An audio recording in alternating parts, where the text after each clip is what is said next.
Paper FM. Unë jam Manila Sulstarova dhe sot jemi në emisionin Fije Jete, do të flasim për një vetëmi që është më e fortë ndoshta ndonjëherë në ditët e zhurmshme të dhjetorit. Ti e di që dhjetori është muaji më i zhurmshëm i vitit. Dritat, festat e punës, ofertat në dyqane, dhuratat, mesazhet që duken të gëzuara. Duke sikur gjithçka të thret, të fton që ti duhet të jesh mirë. Dhe pikërisht në këtë zhurmë ka njerëz që ndihen më vetëm se kurrë, heshtin më shumë se sa kurrë. Sepse ka njerëz që nuk dinë me këtë ndajnë një gotë verë. Ka gra dhe burra që vinë në shtëpi, vën pazare të tryezë, ulen në divan dhe ndihen sikur askush në botë nuk do t'i vinte re fare dhe po të mos ishin më. Ka të rinj që kalojnë natën e vitit të ri në dhomën e tyre me dritën e fikur, duke parë jetët e të tjerëve në storie. Ka emigrant që heshtin gjatë videothirrjes me kamera dhe në momentin kur e mbyllet, qetësia e shtëpisë ku ata jetojnë ose dhomës ku ata jetojnë bëhet shumë e fortë për t'u duruar. Ka të moshuar që marrin vetëm një telefonat të shpejtë, më shumë sikur për të zbehur ndjenjat e fajt të atyre që telefonojnë. Dhe pasi mbaron kjo telefonat, ulen pranë sobës dhe numërojnë minutat. Dhjetori është muaj kur realiteti nuk ndryshon, por krahasimi me gëzimin e të tjerëve rritet. Dhe di, ndonjëherë zhurmën e festave e shton edhe heshtja e shtëpisë tënde. Ndonjëherë bën të duket sikur je i vetmi që nuk ke një tryezë, një grup, një plan, një dolli. E vërteta është që ndoshta vetmia nuk është më e madhe në dhjetor se sa në ditët e zakonshme. Por në dhjetor duket sikur pretendohet, pritet që t'jesh mirë. Është dhjetori muaj ku hareja e botës të godet e të bën të mendosh çfarë kam unë ndryshe. Ka njerëz që shkojnë të detyruar në një drek pune, me një buzëqeshje të stampuar me përpjekjen për të qenë pjesë e bisedave, ku natyrisht protagonistat e vërtet kanë gjithmonë një opinion apo një informacion më të saktë. Ka të tjerë që detyrohet të shkojnë në darka familjare ku nuk ndihen pjesë asaj familje prej kohësh. Ka njerëz që të dërgojnë gëzuar për mirësjellje nga brulli i mesazheve në grup, ku po edhe emrit gjendet aty. Ka prindër që pretendojnë se do të festojnë shumë çka si gjithë të tjerët, vetëm që fëmia e tyre të mos ndjejë varfërinë apo ndryshime të theksuara. Dhe ka plot prej nesh që në një moment, teksa fusim duart në xhepin e palltos, ose kur fikim dritat, ose kur fshihemi pas telefonit, kuptojmë që zhurma e të tjerëve jo vetëm që nuk e shuan dot heshtjen e brendshme, por ndonjëherë bën atë më ulëritse.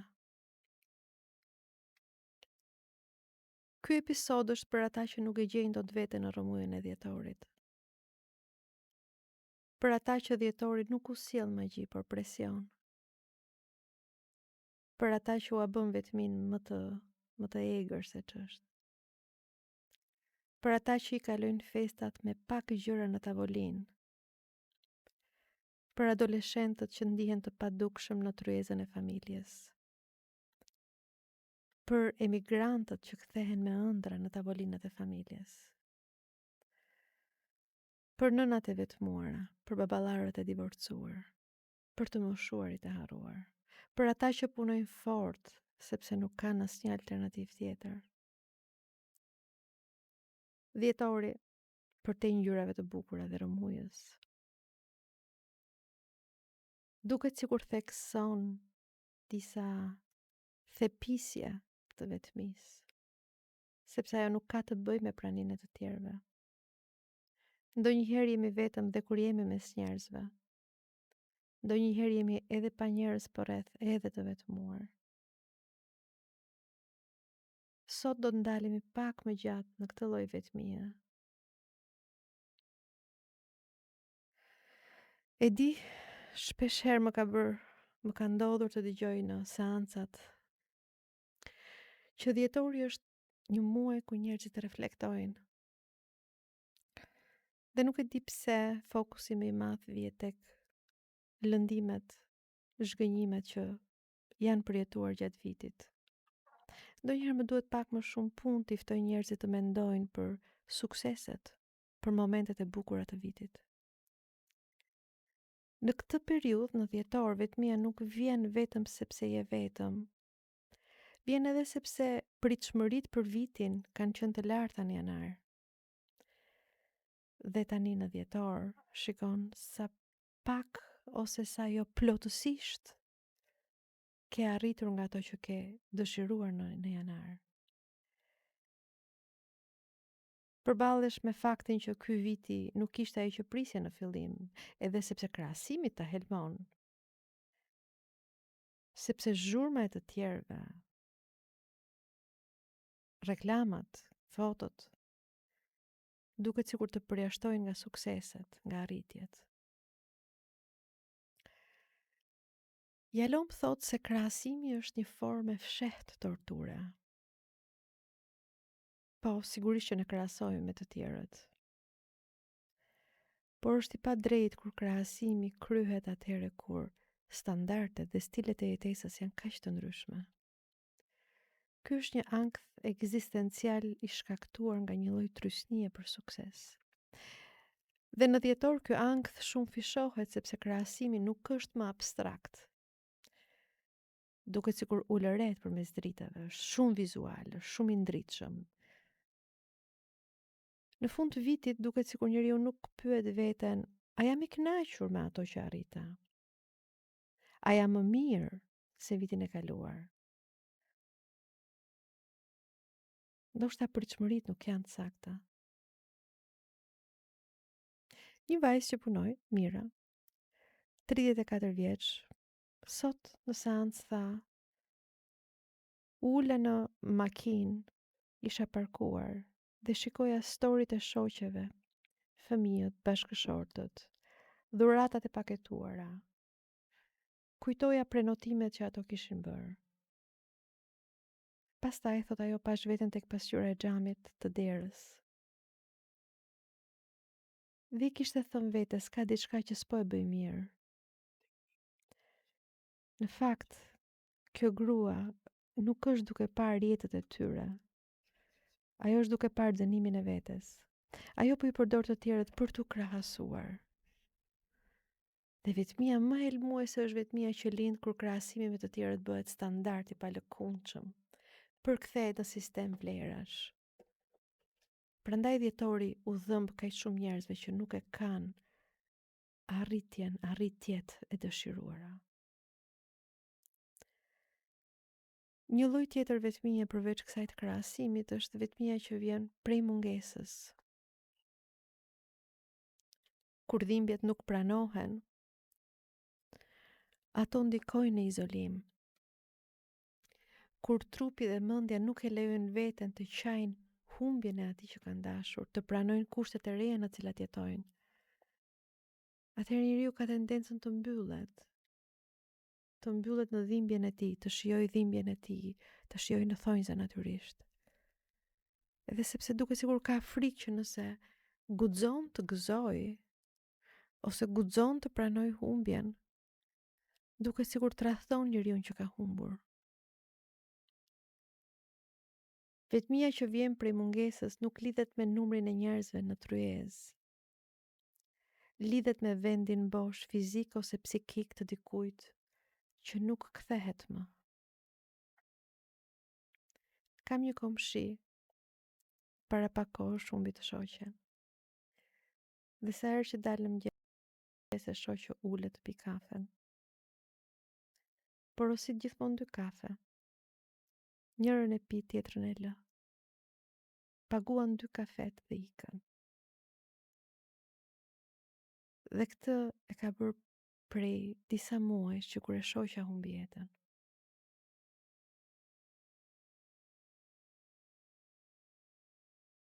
ky njeri e mban mungesën në mënyrë të padukshme, mungesën e të shoqes, e mban në frymarrjen, në kafen e papir, në heshtjen që e mbulon të tërin, në kurrizin e rënuar. Po, shumë njerëz në këtë vit të ri do vuajnë vetminë e mungesës së dikujt që është shumë i rëndësishëm ka qenë. Dhe kjo është formë shumë e vështirë sepse nuk ka zgjidhje. Përveç se një pranimi të ngadalt me ritmin e atij që jeton. Dhe po, dhjetori e thekson shumë këtë mungesë. Pikërisht pranimi duket i pamundur. Vetmia bëhet më therrse. Edhe atëherë kur nuk ka kuptim ajo që bën. Dita jote nuk ka kuptim. Viktor Frankl thotë se vetmia më e madhe nuk vjen nga mungesa e njerëzve, por nga mungesa e kuptimit të marrëdhënieve me njerëzit. Në dhjetor tryezat janë plot, rrugët janë plot, ka shumë ngjyra. Harxhohen shumë para për të blerë dhurata, kartolina. Gjithmonë nëse vazhdon kjo traditë e kartolinave, e cila ka qenë gjithë shumë e bukur, të paktën për shihet e mia. Por ndodh që njerëzit ta vuajnë dhjetorin sepse është muaji i ballafaqimit me veten, me faktin që dikush mund të ketë frikë se performancat e tij kanë qenë aq korrekte sa askush nuk e njeh. Dhjetori është muaj ku festat familjare të ulin me njerëz që ti ke kohë që nuk ke më një marrëdhënie me kuptim. Dy partnerë që kanë kohë që janë ndarë. Nuk janë ndarë fizikisht as në gjykat, por janë të panjohur, që flenë bashk, që paguajnë faturat bashk, që ndajnë përgjegjësitë bashk, por te jetë të vetmuar. Dhjetori është muaji i llogarive të fshehta. Jo vetëm për këtë çift, por për gjithë ne. Çfarë nuk bëra dot? Kë humba këtë vit? Çfarë më lodhi kaq shumë? Çfarë të zhgënjeu kaq shumë? Çfarë do doje shumë të ndryshoje, por në fakt nuk e bëre dot? Fund viti është momenti ku njeriu përballet me arritjet, dështimet, lëndimet, jo vetëm të këtij viti kalendarik, por tërheq me vete edhe ato të viteve që kanë kaluar. Sepse mendja ekspozon plagët që kanë ndodhur ndër vite. Prandaj dhjetori është muaji i disa vetmitarëve, ku vetmia mund të vërë dritat e vitit të ri rreth vetes, por mbetet sërish shumë therrse. Nëse je okay, hajde ne mund të vëmë Billie Holiday, Solitude. Vazhdojmë jemi në emisionin Fije jetë në Paper FM. Dhe jemi duke folur për vetminë e dhjetorit. Vetmia e dhjetorit bëhet pak më therrse për ata që e ndjejnë. Vetmia nuk është pasive, nuk rri ulur në një qoshe duke të parë me qetësi. Vetmia lëviz, vetmia vepron bashkë me ty, shkon kudo që ti je. Dhe e di është ndoshta një nga ndjesit më besnike që mund të kesh provuar. Dhe për disa njerëz vetmia është të shtrydh, të ndrydh, të komandon në çdo marrëdhënie që ti ndërton. Natyrisht asnjëri nga ne nuk e përjeton vetmin njësoj. Disa njerëz e menaxhojnë duke e lodhur veten me shumë përgjegjësi, duke mbi punuar. Emigrantët e mbysin me iluzione se do të pleqërojnë në vendin e tyre, se do të gjejnë të njëjtët miq apo familjar. Sepse në mendjen e tyre vendi nuk ndryshon, vetëm po pret që ata të kthehen. Në fakt, vetmia është therrse kur ata kthehen dhe asgjë nuk është njësoj. As hyrja e pallatit ku është rritur, dhe natyrisht hyrja nuk ka ndryshuar, por emigrantit i duket më e vogël. Adoleshentët janë një tjetër grup njerëzish që e vuajnë shumë vetminë në dhjetor. Ata zgjedhin forma të tjera, ata arratisen, ikin me mendje, zhyten në rrjete sociale, ndonjëherë arratisen në veprime të rrezikshme sepse ata nuk e kanë të qartë konceptin e së ardhmes së largut. Edhe ata njësoj si emigrantët besojnë se gjërat nuk ndryshojnë, janë siç e kanë ata në mendje. Dhe secili grup e ka një mënyrë të vetëm për të mbushur plasat e brendshme që dhjetori janë nxjerrë në pah. Të rriturit janë kampion të fshehjes së vetmisë. Ata kanë mësuar që kur kanë qenë fëmijë se ndjenjat fshihen, ashtu si rrobat në dollap. Dhjetori gjen me shumë punë, blejnë, gatuajnë, rregullojnë, pastrojnë shtëpinë që viti i ri t'i gjej pastër. A thua se viti i ri bën kontroll në çdo shtëpi. Të rriturit nuk kanë luksin të analizojnë apo ta kuptojnë vetminë e tyre. Edhe sepse ata besojnë ka një ide absurde se vetmia është dështim. Dhe kur rriten e luftojnë vetmin me te angazhim, shpenzim parash, altruizëm të detyruar, qeshje të lodhura, mbledhje familjare apo shoqërore ku kërcehet, festohet, diskutohet, shitet mend, ndërsa vetë njeriu mezi mbushet me frym. Dhe pastaj akuzon ankthin që është faja ankthit. Sa më pak kontakt të kesh me ndjesitë e tua, aq më i madh bëhet ankthi. Kjo lloj vetmie që maskohet me këto detyrime dhe përgjegjësi. Natyrisht që ka një kostum shumë të bukur. Ato të roleve sociale, por individi ndihet i mbytur në rolin e vet dhe rrezikon të zhduket si qenie. Të rriturit e luftojnë vetmin duke u shërbyer të tjerëve. Dhe jo, nuk është altruizëm. Është strategji mbijetese. Emigranti jeton gjithmonë në dy botë. Atë që kanë të tjerët dhe atë që ka ai. Por në dhjetor këto dy botë sikur i përplasen. Në video call gjithçka duket perfekte, bredhi, pjata, të afërmit, zhurma. Po kur ekrani mbyllet heshtja është më e madhe. Është kontinenti i vetmuar. Emigrantët vuajnë nga një lloj i veçantë vetmie që lidhet me mungesën e përkatësisë sociale. Njeriu nuk ka nevojë vetëm për njerëz, ka nevojë edhe për rrënjë. Kur rrënjët janë në një vend dhe trupi në një tjetër, dhjetori të copton. Duket sikur trupi i emigrantit është në një modalitet kërkimi, kërkon siguri, kërkon gjuhë, kërkon rrugë, familje. Dhe në dhjetor duket sikur ky modalitet shpërthen. Nuk është vetëm vetmi, është një mbi ngarkesë emocionale, një lloj trishtimi që të merr frymën. Ndërsa vetmia e adoleshentëve është krejt ndryshe. Është vetmi që nuk artikulohet dot.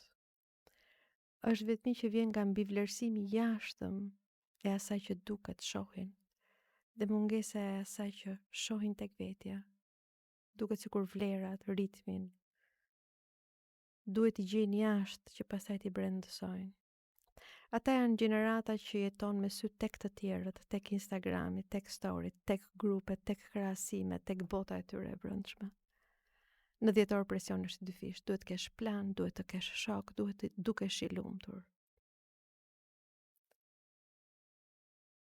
Tek të rinjt, sidomos në adoleshencë, dhe rinin e hershme, sepse dhe studimet e fundit thonë që adoleshenca zgjat deri 30 vjeç.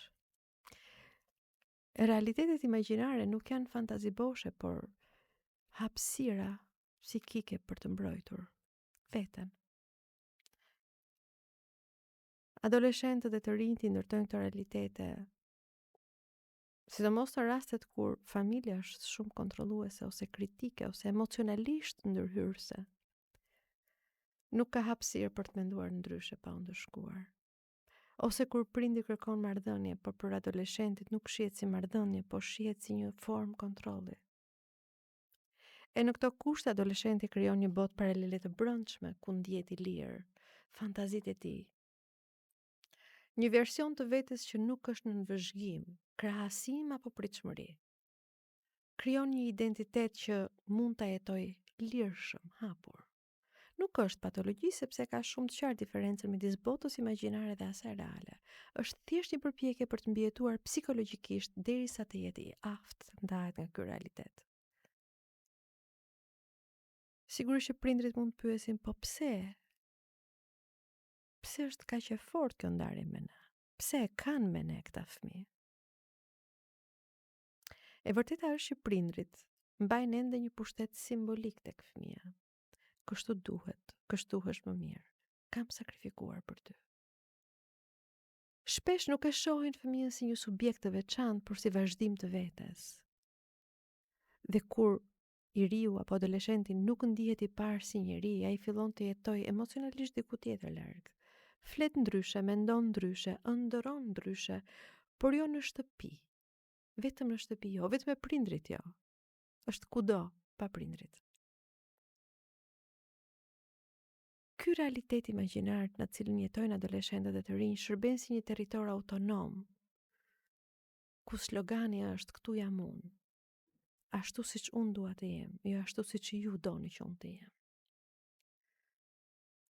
Dhe sigurisht që ti mund të pyesësh, po pse gjatë festave kjo bëhet më e dukshme? Në festa, siç është viti i ri, apo festa familjare, apo pushimet që ndodhin në verë apo në dimër në varësi, nuk janë territore neutrale, nga ana psikologjike flas. Ato rikthejnë ritualet e vjetra familjare, rrisin pritshmëritë për bashkim, gëzim, afërsi, aktivizojnë rolet e vjetra si fëmia i mirë, vajza e mbar, djali për kujdesës. Që për atë që po rritet, kjo do të thotë që është një kthim përkohshëm në një version të vetes që ai po përpiqet ta lër pas të rritet. Ka një ndjesi mbytjeje që po kërkojnë nga unë të jem dikush që unë nuk jam. Dhe një lloj rezistence emocionale, pse duhet jemi gjithmonë bashkë, kur unë nuk ndihem më pjesë e kësaj familje. Ndaj lind nevoja të largohet fizikisht, të jetë me miqt, me partnerin ose vetëm. Ajo që shpesh herë prindrit nuk kuptojnë në këtë vetminë e adoleshentëve, sidomos gjatë dhjetorit, është se izolimin e tyre e shohin si kundër prindërve. Dhe prindrit kur përballen me këtë refuzim e shohin mosmirnjohje, egoizëm, ftohtësi emocionale, kur në fakt është thjesht një nevojë për të qenë ndryshe, për të ndërtuar një identitet që nuk varet nga miratimi, një mënyrë për të mos u copëzuar mes atij asaj që jam dhe atij asaj që duhet të jem. Të qenët vetëm ose larg familjes gjatë festave nuk është refuzimi i prindërve. Është nevojë për të rritur dhe për të mbrojtur nga disa role që ndoshta prindrit ende nuk janë gati për t'i parë. Adoleshentët kanë një sistem nervor të brisht, shumë të ndjeshëm ndaj refuzimit, ndaj krahasimit, ndaj pritjes apo miratimit. Dhe e di, në dhjetor, u ngacmohet shumë kjo gjë. Pavarësisht moshës, statusit apo vendit, njeriu në dhjetor ka 3 reagime tipike. Ose izolohet, ose bën zhurmuesin emocional, aktivitete pa pushim, dreka, darga, gastori familjes, qeshje, kërcime pafund. Ose zhytet në botën e fantazisë në cilën beson që viti tjetër do jetë ndryshe, që në datën 5 janar, me që është e hënë, do bëj gjërat që nuk munda të bëj në këto 20 vitet e fundit.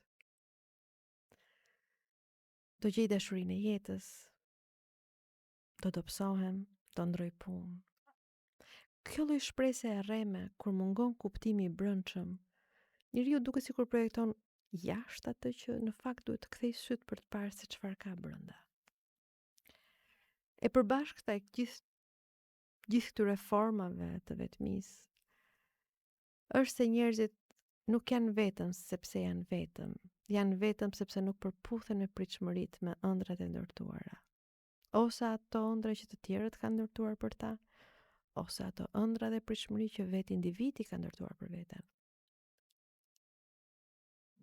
Detyrimi për të qenë dikush tjetër në muajin dhjetor e bën më therr se vetmin.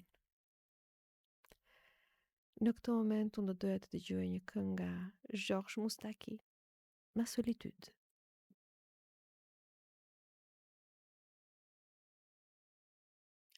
Rikthehemi në emisionin Fije Jete në Paper FM. Në këtë moment do të ndalem pak tek vetmia e atyre që janë në marrëdhënie. Pra vazhdojmë flasim për vetmin në muajin e dhjetorit dhe se si dhjetori ngacmon vetmin. Ka një lloj vetmie që është më e hidhur se vetmia e atyre që janë vetëm. Është vetmia që përjetohet kur je me dikë, vetmia e njerëzve që flen në të njëjtin shtrat por nuk flen bashk. Vetmia e atyre që kanë një familje por nuk kanë komunikim, nuk kanë biseda, nuk kanë një marrëdhënie të thellë dhe të vërtetë. Vetmia e atyre që arrin për ditë me dikë por nuk njihen, janë dy të panjohur. Dhe dhjetori është muaji ku kjo vetmi shfaqet shumë qartë. Kjo quhet vetmi ekzistenciale, jo mungesë njerëzish, po mungesë njohje. Njeriu ka nevojë të shihet për thelbin dhe jo vetëm të ketë pranë një trup fizik. Ka çifte që bëjnë pushime bashk, blejnë dhurata bashk, organizojnë darka, por brenda tyre ka një distancë që nuk ka aparat fotografik që e kap. Të qenët bashk fizikisht nuk do të thotë jesh thelbësisht, thellësisht i lidhur emocionalisht. Natyrisht që mundësia është, por duket sikur disa njerëz e kanë humbur rrugën për ta njohur dhe kuptuar tjetrin, ndoshta edhe për të njohur dhe të kuptuar veten. Për shembull, kam parasysh një çift, ata janë bashkë prej 12 vitesh. Sigurisht që në 31 dhjetor do festojnë në një nga familjet me prindrit. Janë shumë të kujdesshëm, gatuajnë, kujdesen për qirinjt, shampanjën që do hapin. Por gjatë gjithë darkës ata thonë që në orën 12 mund të shohin pak njëri tjetrin në sy dhe të bëjnë gëzuar. Asnjëri nuk guxon të thotë që ne nuk jemi mirë. Jo se nuk din ta thonë këtë, po sepse kanë frikë se po e thanë me zë, dhjetori do jetë një muaj pa festa. Kjo quhet një formë ndarje funksionale ku njerëzit rrinë bashkë sepse gjendjen e njohin dhe janë më komod, por jo sepse ndihen mirë. Mungesa e komunikimit ndonjëherë për disa njerëz është më e durueshme se sa paniku i ndryshimit.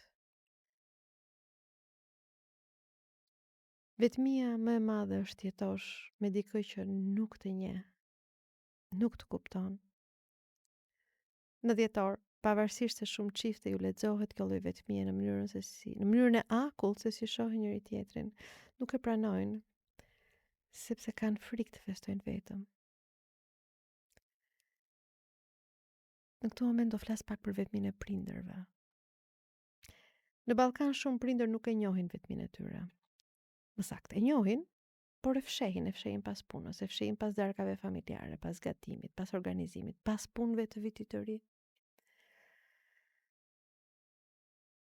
Kam parasysh një grua që ka përgatitur, po bën punë të vitit të ri, ka përgatitur dhurata për gjithë anëtarët e familjes. Do rri në kuzhinë 3 ditë për të bërë gatimet më të sofistikuara, që tryeza të jetë impresionuese që kur e sheh.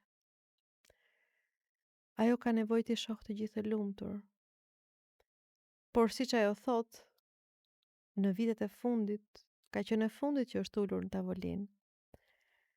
Dhe kjo sepse të tjerët i kanë thënë, po hajde ulu se do fillojmë të ham, do bëjmë gëzuar. Dhe askush nuk e ka pyetur si e. A u lodha?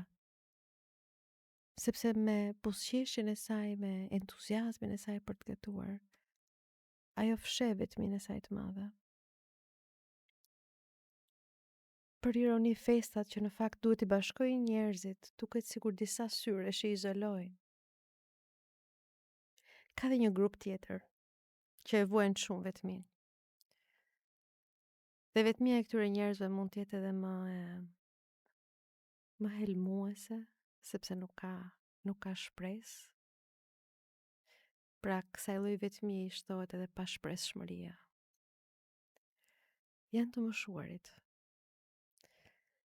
Të moshuarit përjeton një lloj të veçantë vetmie, që lidhet me pamundësinë për të ndjekur ritmin e të tjerëve. Vjetori është i shpejtë, është i zhurmshëm,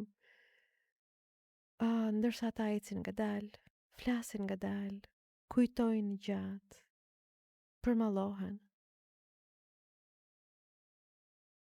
Të moshuarit vuajnë nga zhveshja e kuptimit të roleve. Nuk janë më babaj për cilën fëmijët kanë nevojë. Nuk janë më partneri aktiv. As një rol social, një punonjës diku. Ka gjithë kohën e botës që shoqërohet me dhimbje fizike apo me smundje që lulëzojnë atë moshë dhe me humbjen e ritmit.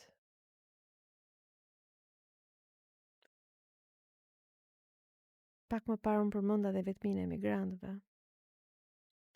Jo vetëm atyre që jetojnë larg familjes, por edhe çifteve që jetojnë larg njëri tjetrit. Sepse lidhjet në distancë krijojnë bivendosje realitetesh. Marrëdhënia duket sikur zhvillohet në fantazi, po ndërkohë në trup ka një boshllok shumë të madh. Sepse atë që do doja ta kisha afër. Dhe po, në dhjetor kjo vetmi gjithashtu rritet më shumë.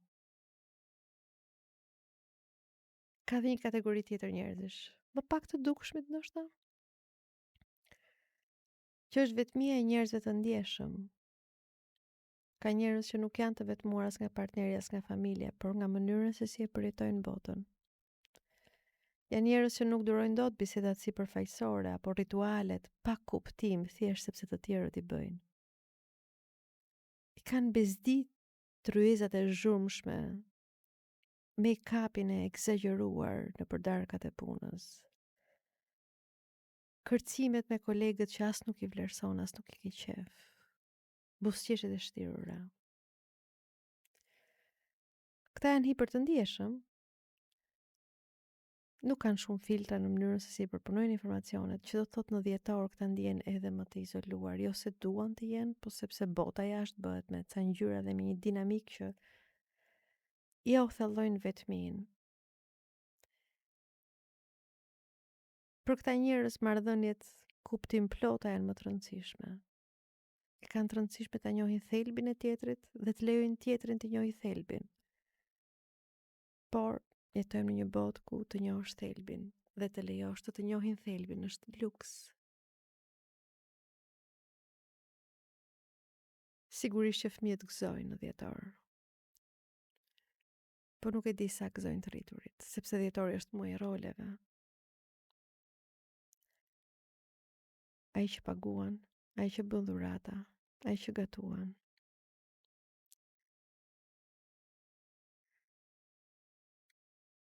Të gjithë ne kemi nevojë për kuptim. Për dashuri, për komunikim.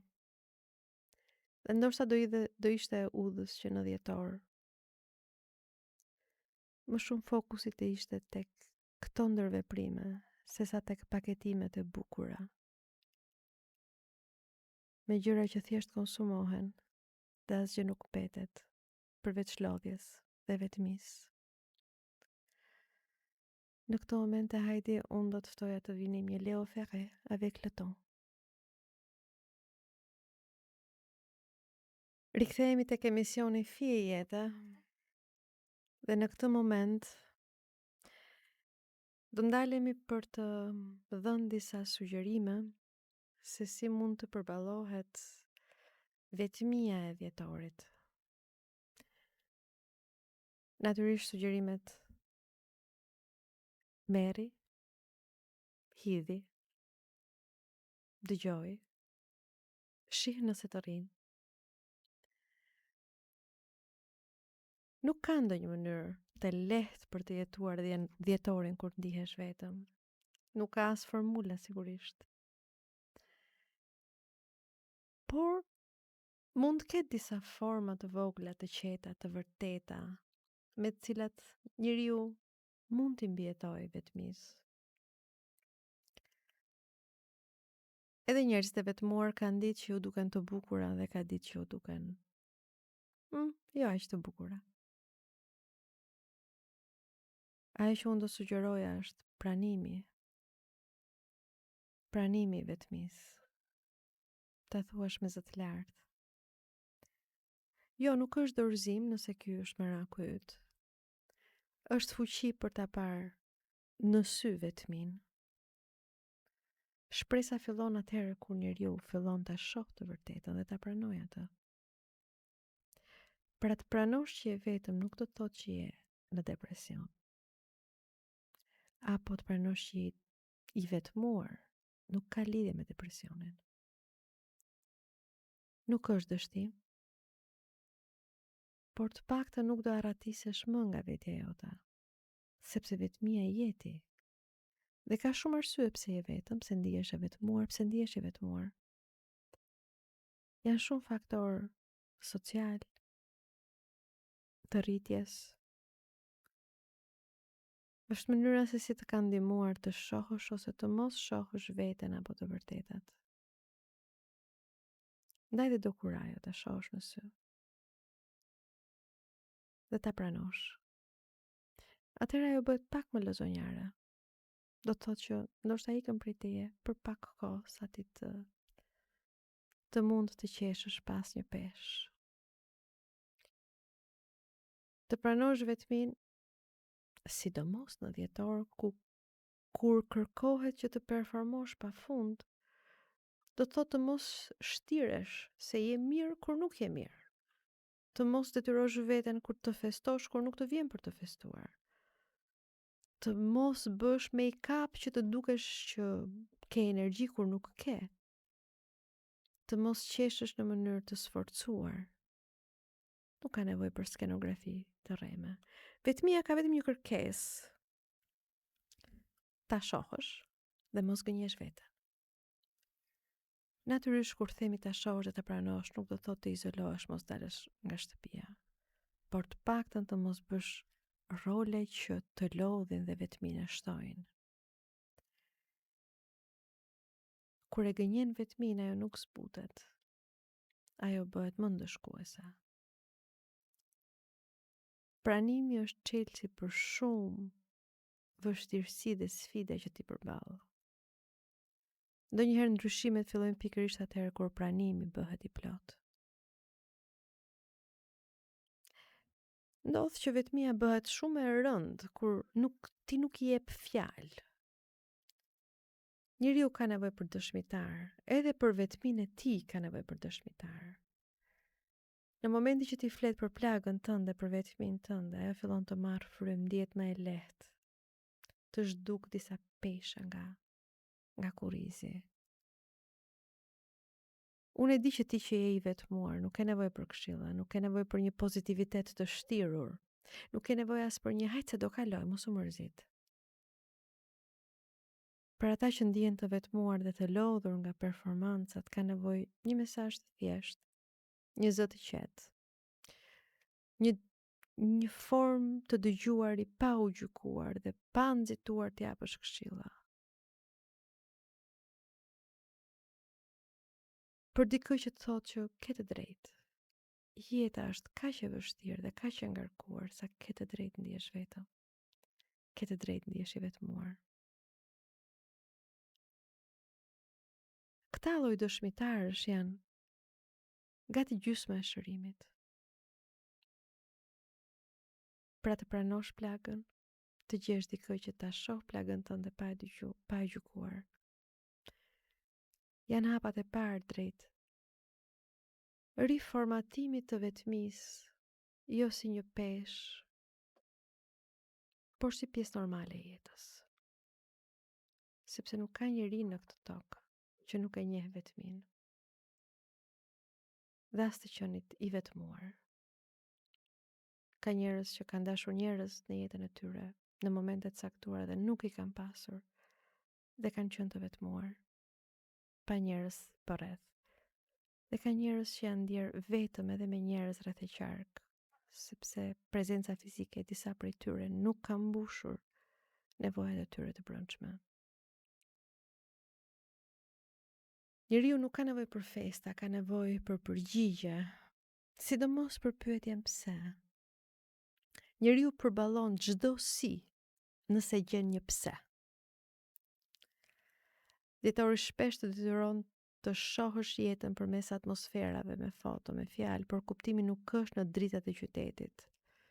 Është në një gest të vogël që të tërheq brenda vetes, është në një këngë ndoshta. Diçka që të bën ty të ndihesh se ky muaj, kjo natë, kjo ditë nuk është krejt e humbur, vlen edhe për ty.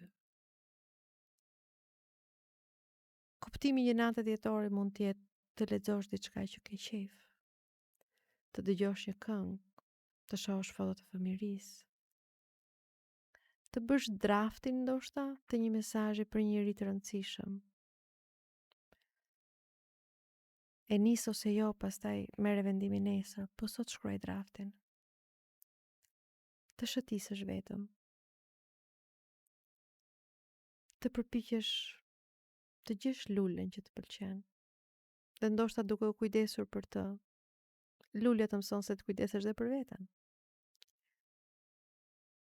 Të ulesh pa e vrarë mendjen për asgjë në qetësi, sepse është okay dhe të rishkot.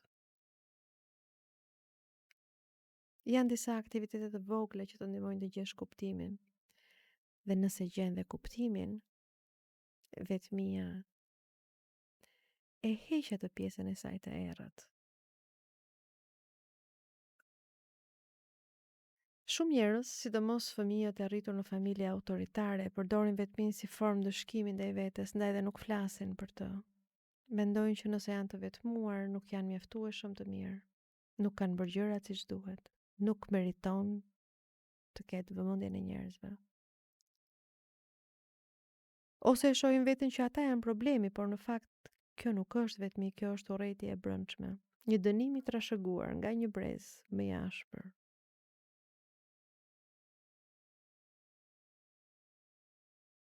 Në dhjetor, vetmia shuhet me njerëz? Jo domosdoshmërisht. Vetmia shuhet me marrëdhënie me kuptim, me njerëz që të shohin ty o performancën tënde. Ndoshta është më mirë të jesh vetëm se sa të jesh me njerëz që nuk të shohin. Ndoshta është më mirë të mos shkosh askund se sa të ulesh në tryeza ku ndihesh i tepërt. Ndoshta është më mirë të mos shkosh as në festat e punës se sa të bësh sikur je aty. Njerëzit kanë nevojë të jenë me njerëzit e duhur. Dhe kjo ndoshta është mënyra më e mirë për të mos u sakatuar emocionalisht. Nuk ke nevojë për shumë njerëz, ke nevojë për biseda të gjata, të vërteta, për marrëdhënie. Dhe ky është kundër helmi i vetmisë. Ndër veprimet e vogla por me kuptim janë më shëruese se sa 10 orë socializimi rrem. Unë do doja që të dëgjonim Lucio Battistin. E penso a te. E penso a te. Çdo dhjetor i mbetet një moment me veten ku herë qesh e herë ngrysesh. Sigurisht, ti e di që ke pasur momente të bukura, zhgënjime, lëndime, tronditje, por ke pasur dhe shumë momente që nuk thon asgjë, që gati nuk kanë asnjë kuptim. Thjesht si një robot që lëviz në planet. Disa prej jush nuk do t'i kalojnë festat me familjen, me muzikë apo gëzime. Disa të tjerë do i kalojnë vetëm me një filxhan çaji. Disa të tjerë do t'jenë në krye të detyrës, nëpër spitale, rajone polici. Disa do të mbyllin telefonin sepse nuk duan të marrin mesazhe pa kuptim. Disa do të presin dikë që nuk vjen. Disa të tjerë do mendojnë për vitin që iku, duke llogaritur plagët e reja. Të gjitha janë mënyra njerëzore. Nuk ka mënyrë të gabuar për të kaluar dhjetorin. Ka vetëm mënyra të ndryshme dhe secila prej tyre flet për atë që ke mundur të përballësh këtë vit. Vetmia nuk është dënim, nuk është as shenjë dobësie. Është thjesht mënyra se si trupi dhe zemra tregojnë se ka nevojë për butësi, për dëmshuri. Ka njerëz që do t'i kalojnë festat në tryeza të mëdha, por do të ndihen bosh. Ka njerëz që do të rrinë vetëm, por ndoshta për herë të parë do ndihen të qetë. Ka nga ata që edhe do qeshin me zë, edhe do heshtin gjatë. Kjo është natyra njerëzore. Ka drita, ka hije. Ka ditë që ndihesh shumë i Zotit dhe zonja. Ka ditë që ndihesh i thyer. Por çfarëdo forme të marrë ky fund vit për ty, një gjë mbetet e vërtetë. Vetmia zbutet kur njeriu nuk e lufton, por e pranon. Zhgënjimi zbutet kur njeriu pranon se çdo vit ka brenda edhe ato që do donte, edhe ato që nuk i priste. Shpresa vjen nga ato momentet e vogla ku ti e kupton se pavarësisht gjithçkaje, je me fat në këto momente. Nëse hedh syt rreth teje, ka gjëra për cilat mund t'jesh me fat dhe ndoshta krenar. Uroj që ky dhjetor të mos kërkoj të jesh ndryshe nga çia, as më i fort, as më i gëzuar. Vetëm i vërtet me veten tënde. Dëgjohemi të hënën që vjen.